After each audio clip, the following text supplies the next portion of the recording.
పదే పదే చెప్తూనే జగన్మోహన్ రెడ్డి మళ్లీ అధికారంలోకి వచ్చి తీరుతాడు, 2029లోనే రావచ్చు అనేటటువంటి భయాన్ని, ఆందోళనను కూడా వాళ్ళు వ్యక్తం చేస్తా ఉన్నారు. ఎందుకంటున్నానంటే ఈ మాట, ప్రభుత్వాలు మారినప్పుడల్లా రాజధాని మార్పు అనేది సబబు కాదు. 2014-19లో చేసినటువంటి పొరపాటు ఇప్పుడు చేయకూడదు.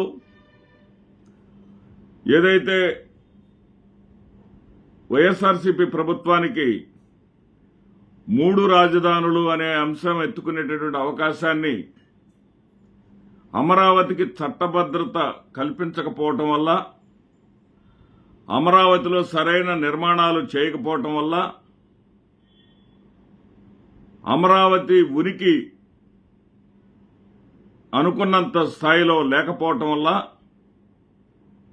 జగన్మోహన్ రెడ్డి గారు ఆ పని చేయగలిగారు. కాబట్టి ఈసారి ఆ పొరపాటు నేను మళ్లీ చేయను. నోటిఫికేషను తెప్పిస్తాను. అదేవిధంగా విభజన చట్టం ప్రకారం కేంద్ర ప్రభుత్వం చేత అమరావతి ఏకైక రాజధానిగా ఉండే విధంగా భద్రత కల్పిస్తాను అని చంద్రబాబు నాయుడు గారు చెప్తున్నారంటే, జగన్మోహన్ రెడ్డి గారు మళ్లీ అధికారంలోకి వస్తారు అని పరోక్షంగా ఒప్పుకున్నట్టే. ఎందుకంటే జగన్మోహన్ రెడ్డి గారి కాన్ఫిడెన్స్ లెవెల్స్ ఆ విధంగా ఉన్నాయి.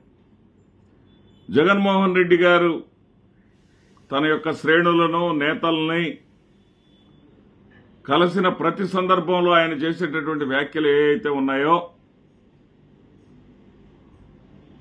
అదేవిధంగా ఆ కూటమి ప్రభుత్వం మీద ప్రజల్లో అసంతృప్తి ఉన్న విషయాన్ని చంద్రబాబు నాయుడు గారితో సహా అందరూ గుర్తించినట్లే ఉంది. ఎందుకంటే వాళ్లే చెప్తా ఉన్నారు, మనం సంక్షేమ పథకాలు చేస్తూనే ఉన్నాం, కానీ వాటికి ప్రచారం రావడం లేదు అని. ప్రచారం రావడం లేదు. సంక్షేమ పథకాలు చేస్తుంది 0, కానీ ఇచ్చేటటువంటి పెన్షనే ఏది 3,000 ఇవ్వటానికి, 2,000 నుంచి 3,000 ఇవ్వటానికి 5 ఏళ్లు తీసుకున్నాడు జగన్మోహన్ రెడ్డి గారు. మనం ఎక్కిన రోజు నుంచి జగన్మోహన్ రెడ్డి గారు ముఖ్యమంత్రిగా ఉన్నటువంటి 3 నెలలను కూడా కలుపుకొని 7,000 మొదటి నెలలో ఇచ్చాం, తర్వాత ప్రతి నెల 4,000 ఇస్తా ఉన్నాం. ఇది మీరు ప్రజల్లోకి తీసుకెళ్లటంలో ఫెయిల్ అయ్యారనేదే వాళ్ళ ఉద్దేశం. నాకైతే అర్థం కాల. జగన్మోహన్ రెడ్డి గారిని మించి సంక్షేమ కార్యక్రమాలు చేస్తున్నాము, కానీ ప్రజల్లోకి అవి వెళ్లటం లేదు అని ఉప ముఖ్యమంత్రి పవన్ కళ్యాణ్ అనడం, అది నిజమేనని చెప్పేసి చంద్రబాబు నాయుడు గారు వంత పాడటం చూస్తుంటే కొంచెం నవ్వు తప్పించింది నాకు. సూపర్ 6 జోలికి పోకుండా, ఎందుకంటే ఇది కూడా సూపర్ 6లో లేని అంశం, పెన్షన్ కూడా. సూపర్ 6 జోలికి వెళ్లకుండా పథకాలు అమలు చేస్తున్నామని చెప్పేసి వాళ్లకు వాళ్ళు అనుకుంటే, అంటే వాళ్ళు నెల నెలా వచ్చేసి ఈ పింఛన్ పథకాన్ని నెలకొక జిల్లాలో, ఒక ఊళ్ళో వచ్చి ఒక ఉత్సవంలాగా చేసుకుంటే అవే పథకాలుగా లెక్కేసుకోవాలని కాబోలు వీళ్ళు. కానీ ఏదేమైనా సరే జగన్మోహన్ రెడ్డి గారిని చూసి భయపడుతున్నది నిజం. జగన్ బయటకు రాడు అని అనుకున్నారు ఇప్పటిదాకా. జగన్మోహన్ రెడ్డి గారు బయటకు వచ్చినప్పుడల్లా ఒక ప్రపంచంలాగా ప్రజల్లో రెస్పాన్స్ రావడాన్ని చూసి కూటమి ప్రభుత్వంపై అసంతృప్తి ఉన్నది అనే విషయాన్ని గమనించి అమరావతి మాత్రమే లక్ష్యంగా పనిచేస్తున్నటువంటి చంద్రబాబు నాయుడు ఆయన ఏంటంటే మిగతా విషయాలన్నీ పక్కన పెట్టేశాడు. అమరావతి స్వప్న లక్ష్యంగా, అమరావతి అంటే అతనికి అధికారం కన్నా కూడా చంద్రబాబు నాయుడు గారికి రాబోయే రోజుల్లో అధికారం కన్నా కూడా ఇంకా ఎక్కువేదో అక్కడ ఉంది.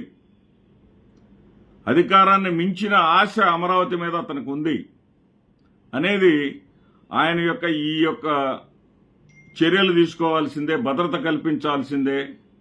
అనే విషయంలో మనకు రెండు విషయాలు స్పష్టమవుతున్నాయి.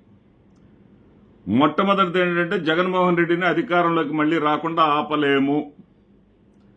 రెండోది ఏంటంటే జగన్మోహన్ రెడ్డి గారు అధికారంలోకి వచ్చినప్పటికీ కూడా నమస్కారం ఒక్క ఛాన్స్ ఇవ్వండి అంటూ ప్రజల్ని అభ్యర్థించి పాదయాత్ర చేస్తే జగన్మోహన్ రెడ్డి గారికి అవకాశం ఇచ్చారు.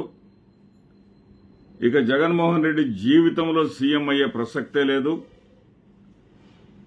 2027 పాదయాత్ర చేసినా ఉపయోగం లేదు అని చంద్రబాబు నాయుడు కోసమే పనిచేసేటటువంటి బ్యాచ్ పదే పదే చెప్తూనే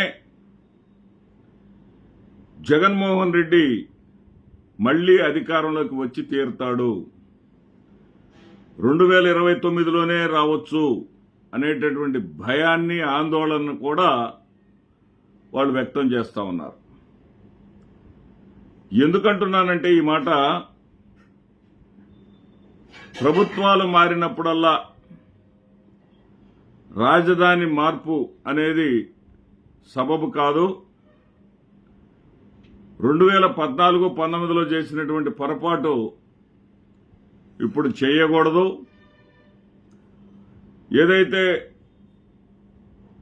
వైఎస్ఆర్సీపీ ప్రభుత్వానికి 3 రాజధానులు అనే అంశం ఎత్తుకునేటటువంటి అవకాశాన్ని అమరావతికి చట్టభద్రత కల్పించకపోవటం వల్ల, అమరావతిలో సరైన నిర్మాణాలు చేయకపోవటం వల్ల, అమరావతి ఉనికి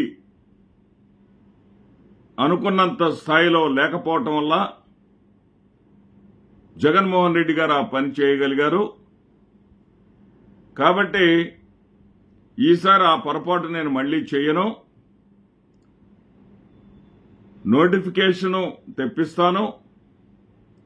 అదేవిధంగా విభజన చట్టం ప్రకారం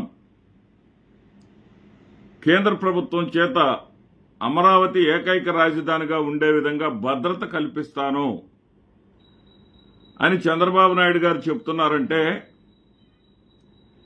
జగన్మోహన్ రెడ్డి గారు మళ్లీ అధికారంలోకి వస్తారు అని పరోక్షంగా ఒప్పుకున్నట్టే. ఎందుకంటే జగన్మోహన్ రెడ్డి గారి కాన్ఫిడెన్స్ లెవెల్స్ ఆ విధంగా ఉన్నాయి. జగన్మోహన్ రెడ్డి గారు తన యొక్క శ్రేణులను నేతల్ని కలిసిన ప్రతి సందర్భంలో ఆయన చేసేటటువంటి వ్యాఖ్యలు ఏవైతే ఉన్నాయో, అదేవిధంగా ఆ కూటమి ప్రభుత్వం మీద ప్రజల్లో అసంతృప్తి ఉన్న విషయాన్ని చంద్రబాబు నాయుడు గారితో సహా అందరూ గుర్తించినట్లే ఉంది. ఎందుకంటే వాళ్లే చెప్తా ఉన్నారు, మనం సంక్షేమ పథకాలు చేస్తూనే ఉన్నాం, కానీ వాటికి ప్రచారం రావడం లేదు.